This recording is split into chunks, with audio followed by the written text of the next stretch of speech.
Part 3. Now this is where it gets complex, my lovelies. So I think this is what happened, I'm not sure. But Palpatine wanted to create a crisis on Naboo so that the naive young queen would propose a vote of no confidence for Chancellor Valorum. This would lead to Palpatine getting elected in his place, right? That's the plot, I think? So how does killing the Jedi or creating a communications blackout on the planet even get word back to the Senate that there is a crisis? At the end of the movie, Amidala goes back to the planet to solve the problem herself, because the Senate wanted to send an independent team to investigate whether or not the invasion was real. Will you defer your motion to allow a commission to explore the validity of your accusations? I guess the testimony of 2 Jedi Knights wasn't good enough. Those were the guys that Valorum trusted enough to settle the whole dispute in the first place? That don't make sense. So anyways, when the guys told Palpatine that Jedis were there, he should have said this. Tell the Jedi that there will be no negotiations. Tell them that you plan to invade the planet next, and then send them back to Coruscant to inform the Senate. Instead, he tells them to do the exact opposite of what will help his plan. Like he wanted her to sign the treaty, right? I want that treaty signed.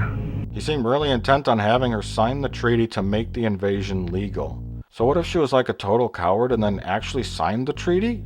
Like right away? Then the crisis would be over and there'd be no need for a vote of no confidence. See what I mean? This sounding like an 8-year-old wrote it? So anyways, it's time to kill off the Jedi. Oh good. How do they go about it? Well, they start pumping in an obvious deadly white gas into the room. This alerts them to danger. Well, actually, blowing up their ship does. I guess they should have pumped in the gas first, and after the Jedis were dead, then blow the ship up? Anyways, back to the gas. Hey idiots! Have you ever heard of carbon monoxide?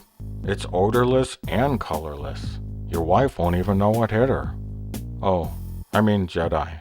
Also, moments earlier, the Jedi willingly drank tea that was given to them, while they discussed how everything felt really fishy. I sense an unusual amount of fear for something as trivial as this trade dispute. Hey, you guys got any rat poison lying around? Put it in the tea! Put it in the tea!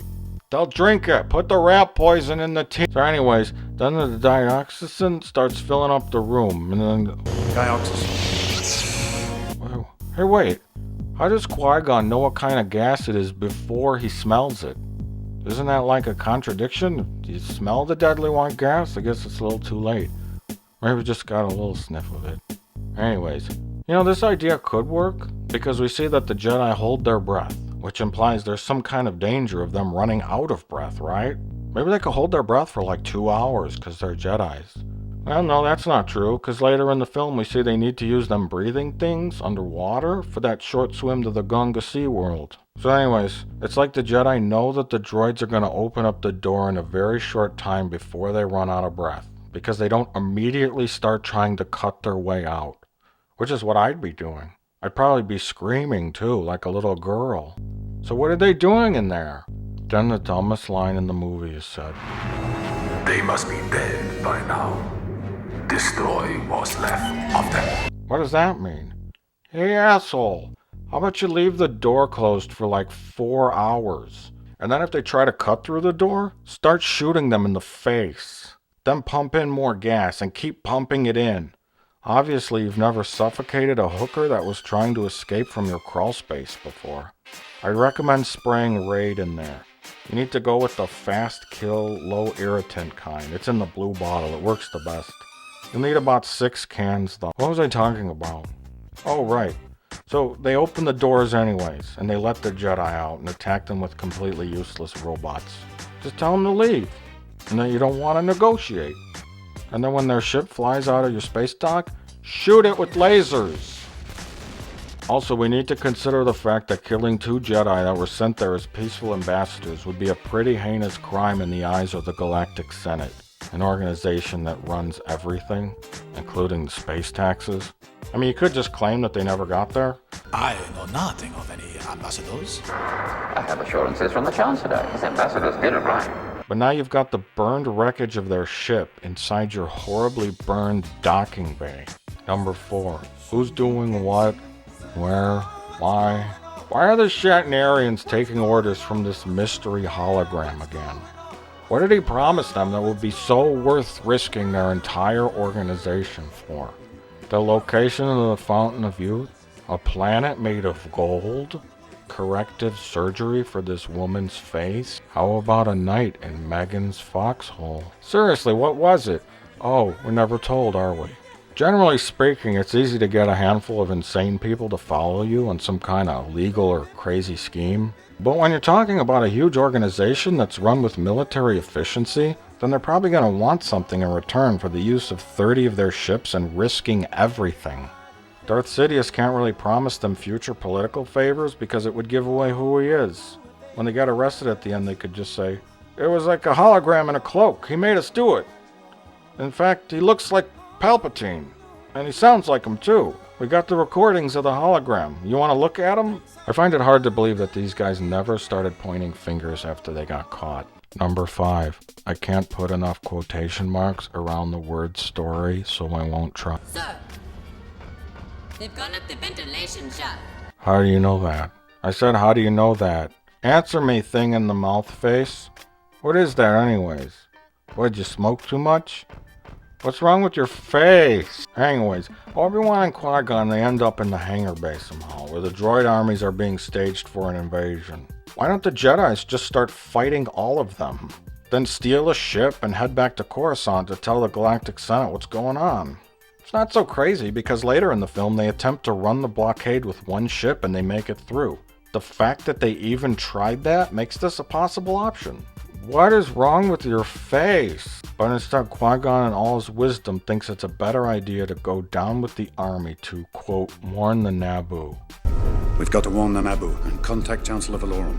Hey, genius, if you're going down with the army, don't you think it's a little too late to warn them about the army? And what the fuck are the Naboo gonna do anyways? They don't even have a real army, just volunteers. Our security volunteers will be no match against the battle-hardened Federation army. So the droid army just rolls in, unchallenged as expected. Just like the Nazis into France in a little historical event you might have heard of. What was it called?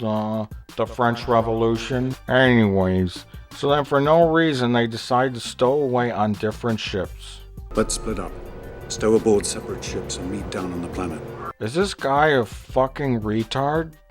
Maybe that's why they call him Qui-Gon-Jinn, because he's always drinking gin. This is a minor point, but what would going down on the planet on separate ships accomplish? Let's think about this. Number 1, increase the chances of getting caught by 100%. 2, have no one else to help you if you get caught and get into a fight with robots. 3, increase the possibility of getting separated by hundreds, if not thousands of miles by not knowing where the other craft is going to land on the planet. But thankfully they both aren't discovered and they meet up in the same spot in the woods. Then, although the reason for them going down to the planet was to warn the Naboo about the army, they decide to follow a cartoon rabbit underwater. Why? Why not just keep moving towards the Naboo city? Hey Ginny, I thought you went down there to warn the Naboo. How is this gonna accomplish that? What was your plan from the beginning when you got down there? Did you plan to find a magical underwater craft that would go through the planet's core? Or did you just plan to run along the surface? What's wrong with your face?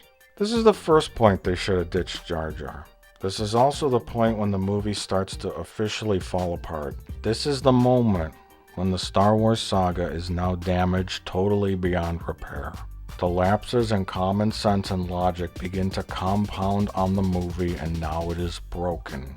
I could end this review here, but I'm really just getting started. I do have to go to traffic court soon though. I accidentally ran over a Korean family with my car.